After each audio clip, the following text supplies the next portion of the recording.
Kaixo guztioi, gaur Nietzscheren filosofiaren atal berri bat landuko dut zuekin, konkretuki botere nahia eta betiereko itzulera.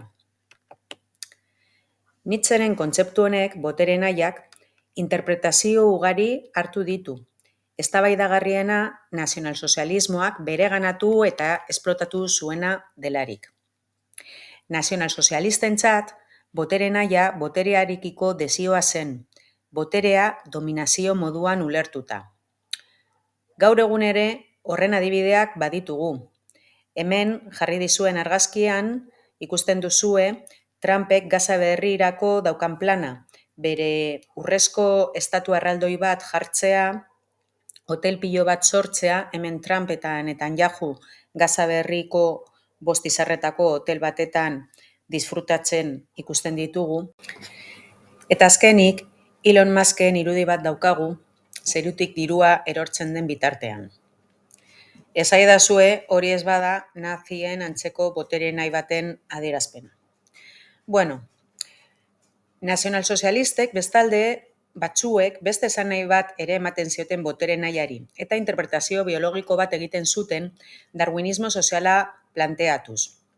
Zer esan nahi zuen honek? Ahulenak esterminatu edo desagertarazi beharra zegoela.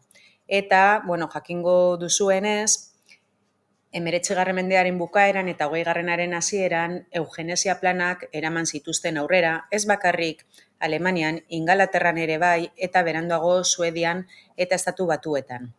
Eta, haientzat izaki imperfektuagoak zirenak, beltzak, ijitoak eta esterilizatu egiten zituzten haien nahiaren kontra.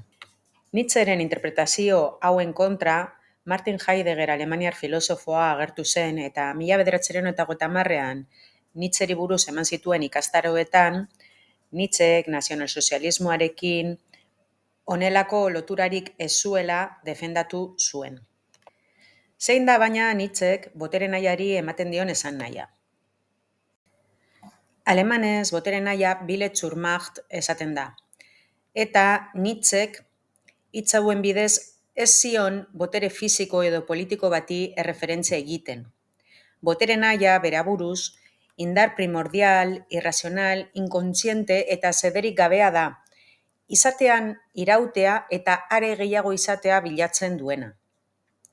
Nietzschek pentsatzen du errealitate guztiak, errealitate ororen adierazpena dela, existitzeko eta gehiago izateko lehian dagoelako.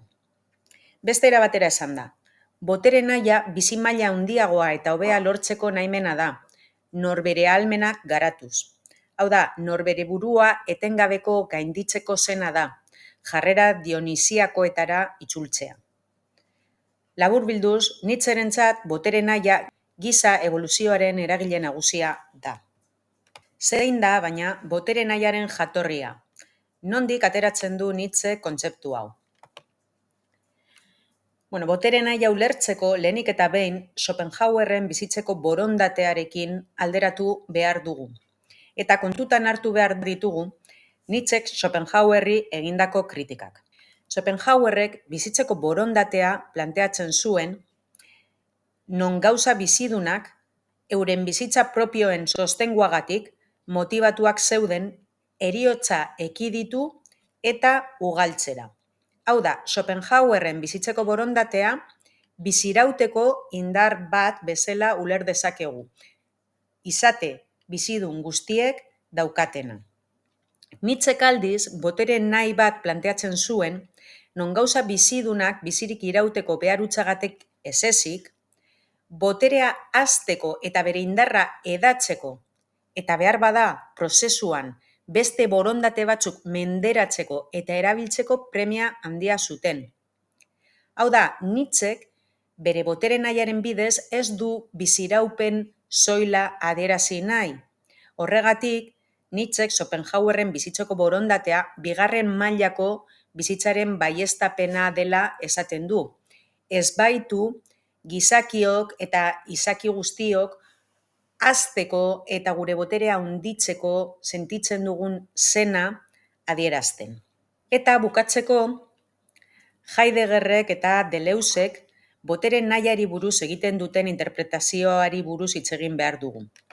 Zergaitik, Heideggerrek eta Deleuzek botere nahi hau ondo ulertzeko, kontzeptu hau betiereko itzuleraren kontzeptuarekin ulertu behar dugula baieztatzen dutelako.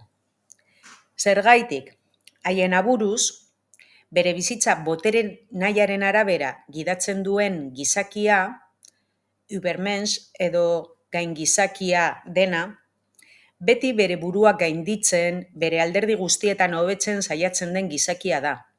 Bizitzari aurre egiten dio eta errealitatea onartzen du. Hainbesteraino, non bizitzen saiatzen den, bizitza hori berriz ere amaigabeki bizi beharko balu bezala. Eta zoriontsu izango litzateke bizitza hori, bizi duen bizitza hori, behin eta berriro errepikatuko balitz bizi izan duen moduan. Gaingizaki hau gizon librea da, ahultasuna eta esklabotza gaitzesten dituena. Baina zer da betiereko itzulera? Betiereko itzulera Nietzscherentzat hipotesi bat da. Bizitzaren erabateko aldarrikapenerako beharrezkoa den hipotesia. Hau da, bizitzari bai izugarri bat esateko, bai erradikalena emateko beharrezko hipotesia. Zergaitik, bizitza Nietzschek ulertzen duen bezala, iheskorra delako. Ez dago ezerez iraunkorrik, baina iraunkortasunaren nozioa berreskuratu dezakegu uneak berak betirako irautea lortzen badugu. Horixe bera lortzen da betiereko itzulerarekin. Izan ere, bizitza hau bizi izan dugun bezala, biziko badugu behin eta berriro, une iheskorrak betierekoak bilakatzen dira. Hipotesi hau justifikatzeko, Nietzschek ondoko arrazoiak ematen ditu. Unibertsoan dagoen indar kantitatea mugatua da eta denbora infinitua. Beraz, denbora infinitu batetan, konbinazio finituak modu infinituan errepikatuko dira. Kontutan hartu behar da, 19. mendean gaur egun ditugun fisikaren ezagutzak ez zituela. Baina ikusten duzuenez ere, bere garaiko ezagutzekin saiatu egiten da azalpen fisiko bat ematen bere hipotesi honi.